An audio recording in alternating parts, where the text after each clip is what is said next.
Ladies and gentlemen, welcome to Chanel Jasmine, the best novel Chanel for romantic stories. Hai guys, selamat datang di channel Jasmine, channel terbaik untuk menyimak novel-novel romantis. Mohon dukung channel ini dengan subscribe, like dan share video-video yang ada di channel ini. Terima kasih.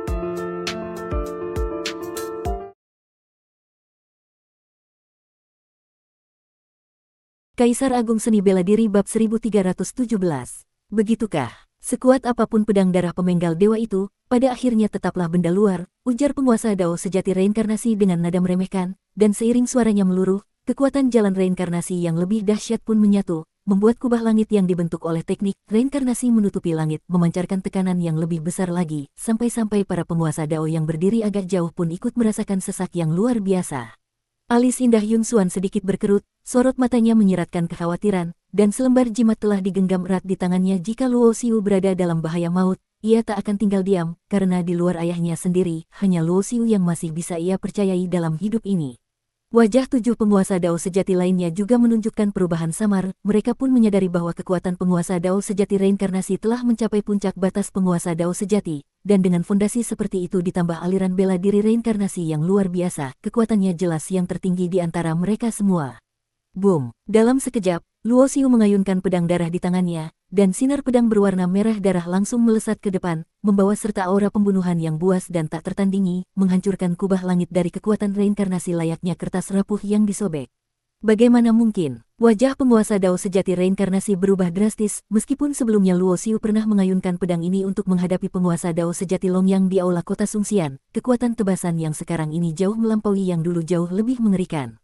Yang paling menakutkan, bahkan dirinya yang berada di puncak kekuatan penguasa Dao sejati pun tak luput dari penguncian aura pembunuhan pedang itu. Ia benar-benar tak bisa bergerak, hanya bisa menyaksikan dengan mata terbuka lebar ketika sinar pedang yang tajam menebas ke arahnya. Inikah kekuatan sejati pedang darah pemenggal dewa? Penguasa Dao sejati reinkarnasi dilanda ketakutan yang tak terlukiskan, pedang buas yang bahkan Raja Dewa Yunlong pun tak bisa jinakkan, ternyata sungguh mengerikan. Betapa mengerikannya aura pembunuhan ini. Tujuh penguasa Dao sejati lainnya pun berubah warna wajahnya beberapa kali, dan ada bayangan ketakutan yang samar-samar tampak di mata mereka. Hanya dari satu tebasan mematikan ini saja sudah cukup menunjukkan bahwa Luo Xiu, dengan pedang ini di tangannya, telah memiliki kualifikasi untuk duduk setara berbicara dengan para penguasa Dao sejati. Tapi yang lebih menakutkan bukanlah itu, Luo Xiu kini baru saja mencapai tahap awal penguasa Dao. Jika suatu hari nanti ia melangkah ke tahap menengah, tahap akhir, bahkan menembus ke tingkat penguasa Dao sejati, lalu mengayunkan pedang ini dalam kondisi puncaknya, siapa lagi di semesta ini yang mampu menjadi lawannya? Pada saat itu juga, bahkan mata penguasa Dao sejati Wuji yang tadinya masih menyimpan ketidakrelaan pun meredup, kini ia benar-benar mengerti bahwa Luo Xiu sudah bukan lagi bidak yang bisa ia kendalikan semaunya. Semua orang menatap tajam ke arah sinar pedang berwarna darah yang meluncur ke penguasa Dao sejati reinkarnasi, meskipun bukan mereka yang menjadi sasaran penguncian aura pembunuhan pedang itu, namun sebagai saksi mata, mereka semua bisa merasakan kengerian dari niat membunuh yang menyelimuti tebasan itu. Tapi di balik keterkejutan semua orang atas kekuatan pedang tersebut, Luo Xiu hanya bisa tersenyum pahit dalam hati, karena satu tebasan ini telah menguras setengah dari seluruh kekuatan kultivasinya. Dengan kata lain, ia hanya bisa menebaskan pedang ini 2 kali sebelum kehabisan tenaga. Luo Xiu tak berharap tebasan ini bisa langsung membunuh penguasa Dao sejati. Reinkarnasi, ia hanya ingin menguji, sejauh mana kekuatan tebasan penuh setengah tenaga ini mampu memberikan tekanan. Jika niatnya benar-benar ingin membunuh penguasa Dao sejati reinkarnasi, maka ia bisa saja langsung mengerahkan seluruh kekuatan dalam satu tebasan pamungkas. Tapi ia tidak akan melakukan itu, betapapun ia ingin menyingkirkan penguasa Dao sejati reinkarnasi, jika kekuatannya terkuras habis setelahnya, bagaimana ia bisa menghadapi para penguasa Dao sejati dan penguasa Dao lainnya yang juga mengincar dirinya. Boom! Tiba-tiba, kekuatan yang lebih hebat lagi meledak dari tubuh penguasa Dao sejati reinkarnasi, dan di saat-saat genting itu, ia berhasil melepaskan diri dari kungkungan aura pembunuhan pedang darah.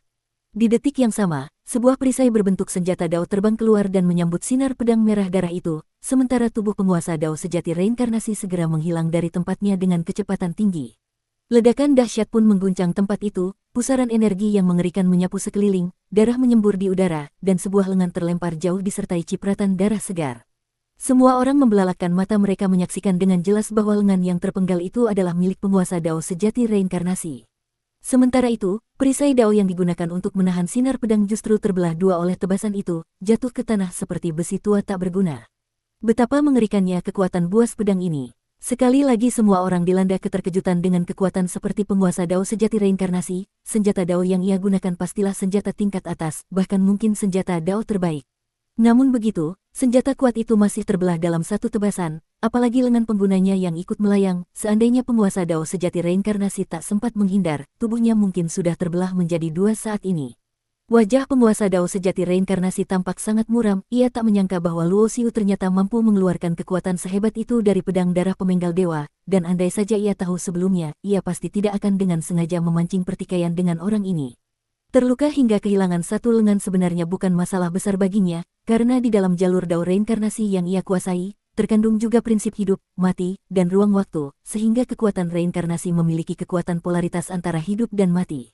Namun, yang benar-benar membuat penguasa Dao sejati reinkarnasi merasa terganggu adalah kekuatan niat membunuh yang mengerikan yang terus-menerus menggerogoti lukanya. Untuk menetralisir niat membunuh ini, setidaknya ia membutuhkan waktu setengah jam. Ini berarti selama setengah jam ke depan, ia harus tampil di hadapan publik dengan kondisi kehilangan satu lengan. Luo Xiu sendiri tampak sangat tenang, meski setengah dari kekuatan spiritualnya telah terkuras. Hal itu tidak sampai membuatnya tampak lemah atau letih, justru memberikan kesan mendalam dan tak terduga, membuat siapapun yang melihatnya langsung tahu bahwa ia pasti masih mampu kembali mengaktifkan kekuatan mengerikan dari pedang itu. Kekuatan besar dari pedang darah pemenggal dewa tidak mengecewakan Luo Xiu. Ketika dulu ia menggunakannya untuk membunuh Feng Xia dari klan Phoenix Abadi, itu sungguh terlalu mubazir. Jika ia menyerang dengan kekuatan penuh, sekalipun tidak memiliki kepastian mutlak untuk membunuh seorang penguasa Dao sejati, ia tetap memiliki peluang 50%. Dari tatapan para penguasa Dao sejati dan penguasa Dao lainnya yang mengelilinginya, Luo Xiu bisa menyadari bahwa mereka semua kini memandangnya sebagai sosok yang berbahaya. Selama tidak ada kebencian mendalam yang melatar belakangi, kemungkinan besar mereka tidak akan sengaja menantangnya. Kekuatan dari pedang darah pemenggal dewa memang luar biasa, tak heran pedang ini bahkan tidak bisa dijinakkan oleh Raja Dewa. Penguasa Dao sejati reinkarnasi mendengus dingin, dan meski satu lengannya telah tertebas, ia tidak berniat menghentikan pertarungan. Bukan karena ia peduli pada kehormatan sebagai penguasa Dao sejati, melainkan karena ia yakin Luo Xiu tak akan sanggup melepaskan serangan mengerikan itu lebih dari beberapa kali. Pedang darah pemenggal dewa memang sangat kuat, namun sama halnya dengan hukum keseimbangan, semakin kuat senjata, semakin tinggi pula konsumsi energi yang dibutuhkan untuk menggunakannya. Sekalipun harus membayar harga tertentu, penguasa Dao sejati reinkarnasi telah memutuskan untuk membunuh Luo Xiu di tempat ini. Kalaupun setelah membunuhnya ia harus menyerahkan kesempatan mendapatkan warisan istana Feixian, ia tak keberatan, asalkan bisa mengambil cincin dan harta Luo Xiu. Ia yakin bahwa kemampuan Luo Xiu berkembang secepat ini dalam waktu hanya ratusan hingga ribuan tahun bukanlah sebuah kebetulan. Pasti ada rahasia besar yang tersembunyi, bahkan mungkin lebih berharga dari peluang menjadi abadi. Namun tepat ketika penguasa Dao sejati reinkarnasi hendak bertindak, pupil matanya tiba-tiba menyempit karena melihat Luo Xiu mengeluarkan sebuah pil dan menelannya. Segera setelah itu, aura berbahaya yang sangat kuat mulai menyebar dari tubuh Luo Xiu. Seiring efek obat dari pil tersebut cepat diserap dan diolah, kekuatan spiritual Luo Xiu pulih dengan cepat, dan aura bahaya itu semakin menguat, bahkan berubah menjadi ancaman kematian yang nyata. Hal ini membuat penguasa Dao sejati reinkarnasi merasa tidak enak, dan ia tidak pernah meragukan instingnya sendiri. Jika ia merasakan ancaman seperti ini, maka itu artinya Luo Xiu benar-benar memiliki cara untuk membunuhnya. Sialan, pada saat itu, suasana hati penguasa Dao sejati reinkarnasi menjadi sangat buruk. Ia awalnya berpikir bahwa setelah menyempurnakan teknik reinkarnasi tertinggi dan mencapai batas kekuatan seorang penguasa Dao sejati, ia akan menjadi penguasa langit dan bintang di semesta ini. Namun siapa sangka, seseorang yang dulunya sama sekali tidak ia perhitungkan, ternyata telah tumbuh menjadi ancaman nyata. Sekalipun ia memiliki kartu truf yang cukup kuat untuk membunuh Luo Xiu, ia tidak yakin bisa meninggalkan tempat ini dengan selamat setelah itu. Bukan hanya Wu Ji, Tian Wei, Xuan Zhu, dan Zhou Zhu, bahkan sekutu-sekutunya seperti Wu Xin dan Long Zunyin yang mungkin akan berbalik menyerangnya. Anak muda ini benar-benar patut diperhitungkan. Setelah menimbang-nimbang dalam hati, penguasa Dao sejati reinkarnasi akhirnya memutuskan untuk mundur. Ia mendengus dingin dan menarik kembali niat membunuhnya. Hehe, penguasa Dao sejati reinkarnasi sungguh memuji berlebihan. Tadi itu memang serangan terkuatku, dan aku benar-benar tidak menyangka bisa menebas lenganmu. Maaf sekali ya, kata Luo Xiu sambil tersenyum lebar. Perkataan Luo Xiu itu langsung membuat wajah penguasa Dao sejati reinkarnasi menjadi semakin buruk. Ini adalah pertarungan pertamanya sejak mencapai puncak kekuatan penguasa Dao sejati, dan ia malah kehilangan satu lengan, sebuah aib besar baginya. Adapun klaim Luo Xiu bahwa serangan tadi adalah serangannya yang paling kuat, bukan hanya penguasa Dao sejati reinkarnasi yang tidak percaya, para penguasa Dao sejati dan penguasa Dao lainnya juga tidak percaya. Jika memang itu saja kemampuannya, mana mungkin penguasa Dao sejati reinkarnasi membiarkannya hidup dan bahkan menerima ejekan darinya. Suasana di dalam aula utama berbentuk bundar di istana Fei Xian mendadak menjadi sangat tegang. Wuji, kali ini kau benar-benar keliru, ujar Zhou Su yang biasanya jarang bicara, tiba-tiba menyampaikan pesan melalui transmisi. Kesadaran kepada penguasa Dao sejati Wuji. Tentu saja penguasa Dao sejati Wuji tahu maksud Zhou Su, andai saja dulu ia tidak memperlakukan Luo Xiu hanya sebagai bidak permainan, dan benar-benar membimbingnya sebagai murid, maka saat ini Luo Xiu yang menggenggam pedang darah pemenggal dewa mungkin sudah menjadi sekutu mereka. Namun penguasa Dao sejati Wuji tidak menyesal, karena dari awal dia memang orang yang kejam dan egois, memintanya untuk tulus memperlakukan seseorang hanyalah angan-angan kosong. Selama seseorang belum melampaui takdir surgawi, maka takdir masih bisa disingkap sedikit dari sungai takdir.